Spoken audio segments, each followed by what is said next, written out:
কোন দিকে গড়াচ্ছে ভারত বাংলাদেশ সম্পর্ক? দুই দেশের সম্পর্ক ঘিরে ফের তৈরি হয়েছে নানা জল্পনার রাজনৈতিক টানাপোড়েন। একদিকে শেখ হাসিনার প্রত্যর্পণ নিয়ে দিল্লি ঢাকার মধ্যে আলোচনা চলছে, অন্যদিকে আবার বাংলাদেশের প্রধানমন্ত্রী তারেক রহমানের ভারত সফর নিয়েও অনুকূল পরিবেশ না থাকার কথা জানিয়েছে ঢাকা। আর এরই মধ্যে মোহাম্মদ ইউনূসের দেশ ত্যাগে নিষেধাজ্ঞা চেয়ে আইনি নোটিশ ঘিরে নতুন করে চর্চা শুরু হয়েছে। সব মিলিয়ে দুই দেশের কূটনৈতিক সম্পর্কের দিকে এখন নজর রাজনৈতিক মহলের। স্বাভাবিকভাবেই এই আবহে প্রশ্ন উঠছে, হাসিনার প্রত্যর্পণ নিয়ে কি বড় সিদ্ধান্তের পথে এবার ভারত? মুজিব কন্যাকে কি বাংলাদেশের হাতে তুলে দেবে ভারত? তারেক রহমানের ভারত সফর কি এখন অনিশ্চিত? তারেকের দিল্লি সফরের আগে কেন বদলে গেল পরিস্থিতি? ইউনূসের দেশ ত্যাগে নিষেধাজ্ঞা কেন? উঠছে প্রশ্ন। ইউনূস, হাসিনা, তারেক, বাংলাদেশের রাজনীতিতে কি নতুন সমীকরণ? ভারত বাংলাদেশ সম্পর্কে কি ফের বাড়ছে টানাপোড়েন? হাসিনাকে ফেরানো নিয়ে কি চাপে এবার ঢাকা? নমস্কার, আপনারা দেখতে শুরু করেছেন এডিটার্স ডায়েরি। আমি ভাস্কর দত্ত আরও একটি নতুন এপিসোডে আপনাদেরকে স্বাগত জানাই।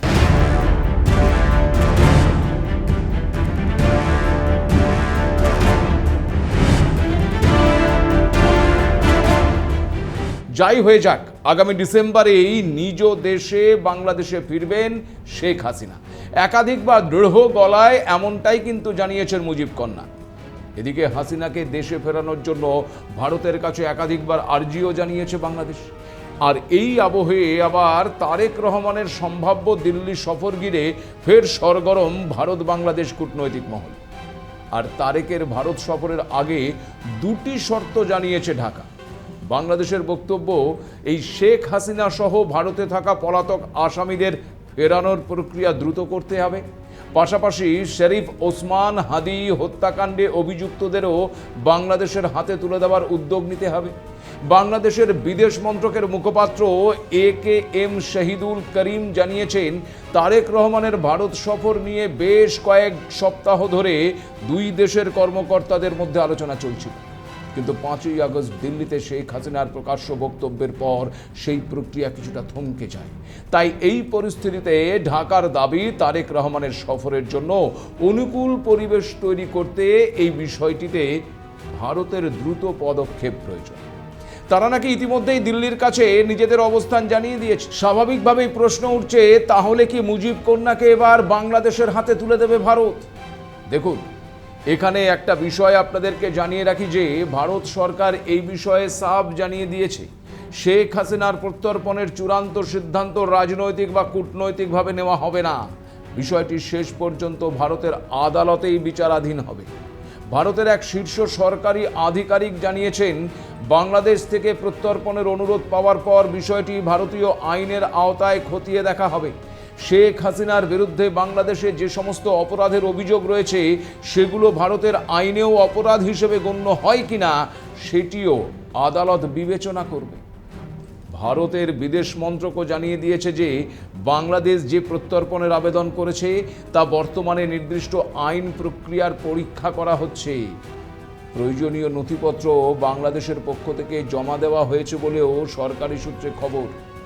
দেখুন, আপনাদেরকে আগেও জানিয়েছি একাধিকবার এই এডিটার্স ডায়েরির একাধিক এপিসোডে যে ভারত আর বাংলাদেশের মধ্যে 2013 সালের প্রত্যর্পণ চুক্তি হয়েছিল। সেই চুক্তি অনুযায়ী কোনো ব্যক্তি কোনো অপরাধে অভিযুক্ত হলে বা আদালতে দোষী সাব্যস্ত হলে নির্দিষ্ট কিছু শর্ত মেনে তাকে অন্য দেশে ফেরত পাঠানো যেতে পারে। তবে রাজনৈতিক ধরনের অপরাধের ক্ষেত্রে কিছু ছাড় রয়েছে।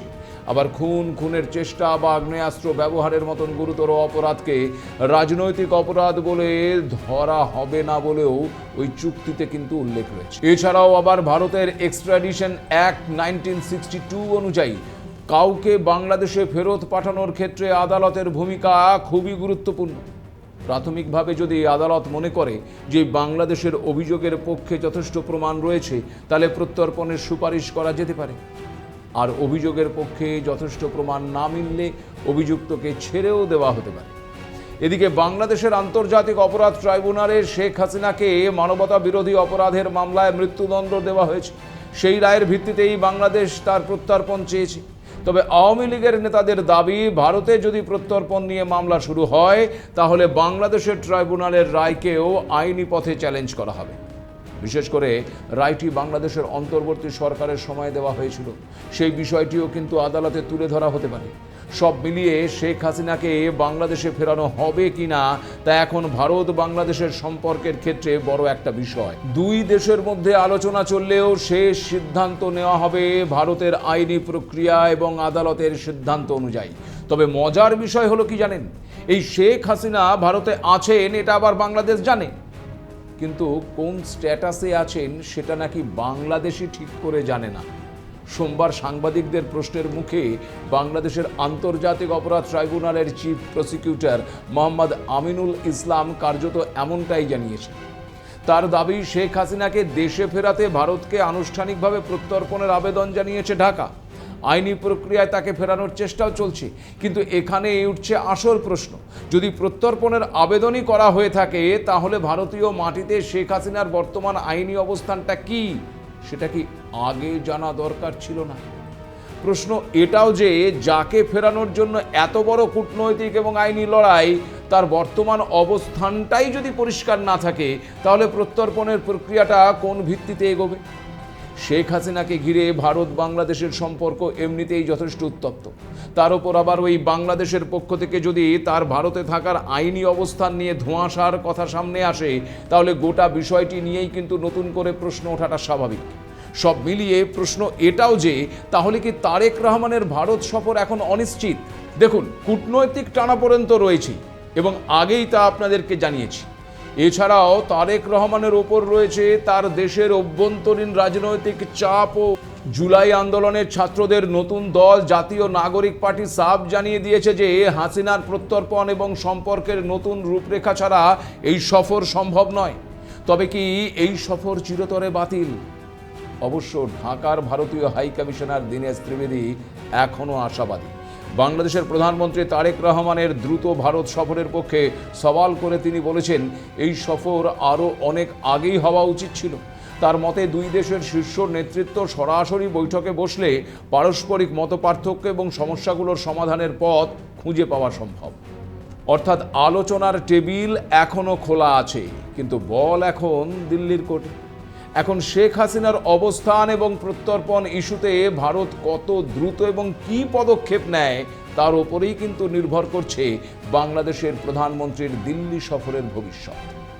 আর এরই মধ্যে আবার মোহাম্মদ ইউনূসের দেশ ত্যাগে নিষেধাজ্ঞা চেয়ে আইনি নোটিশ ঘিরে নতুন করে চর্চা শুরু হয়েছে।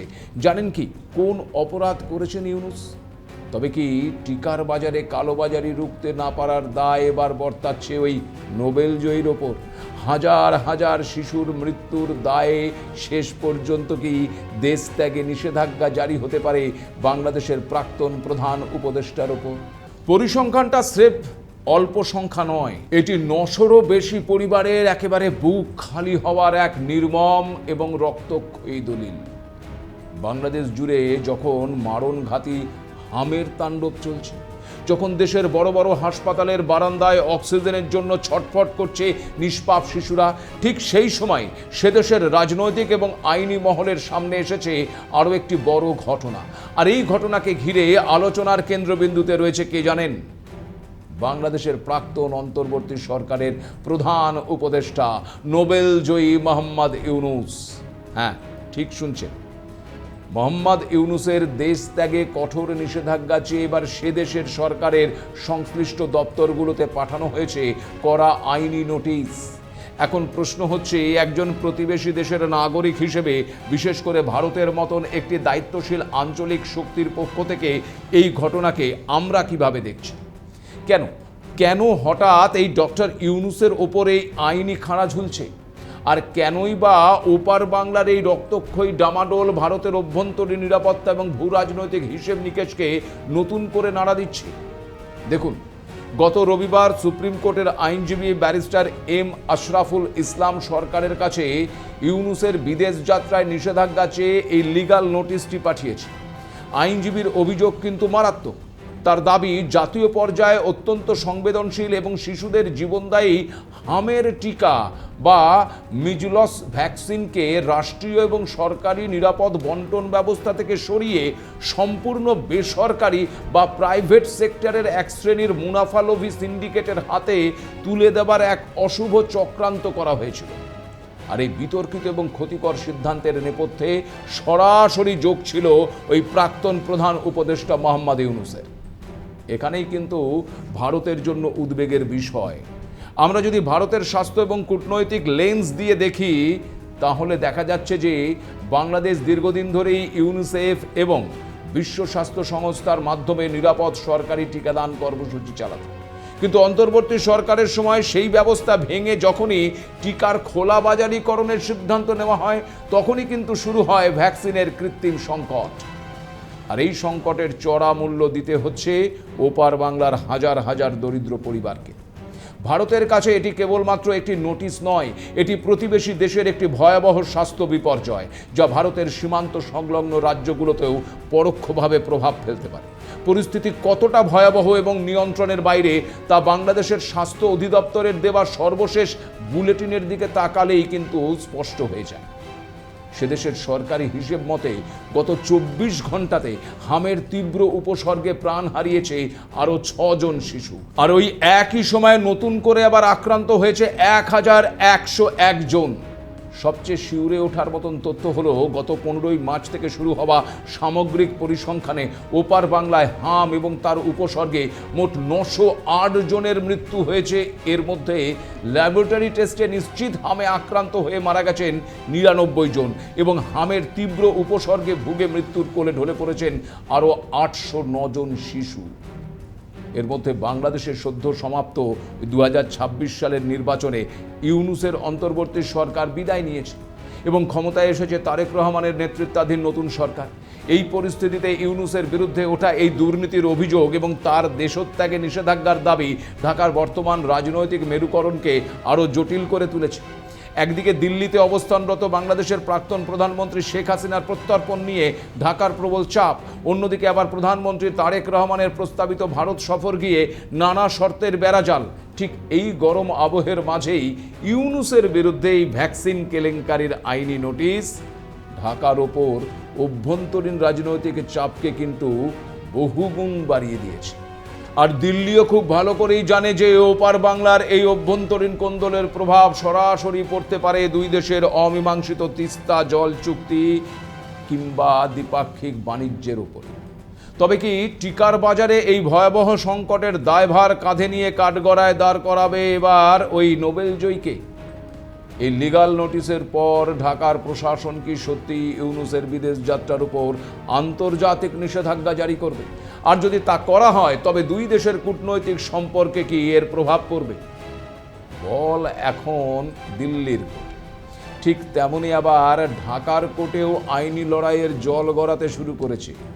ভারতের দৃষ্টিতে তাই এই ঘটনা নিছক বাংলাদেশের অভ্যন্তরীণ রাজনৈতিক টানাপোড়েন নয়, সে সময় ভারত বিরোধিতার জিগির তুলে দিল্লিকে প্রতিটি সমস্যার জন্য দায়ী করার যে চেষ্টা হয়েছিল, সেই সময় বাংলাদেশের স্বাস্থ্য ব্যবস্থার ভেতরে কি সিদ্ধান্ত নেওয়া হয়েছিল, সেটিও এখন খতিয়ে দেখার সময় এসেছে।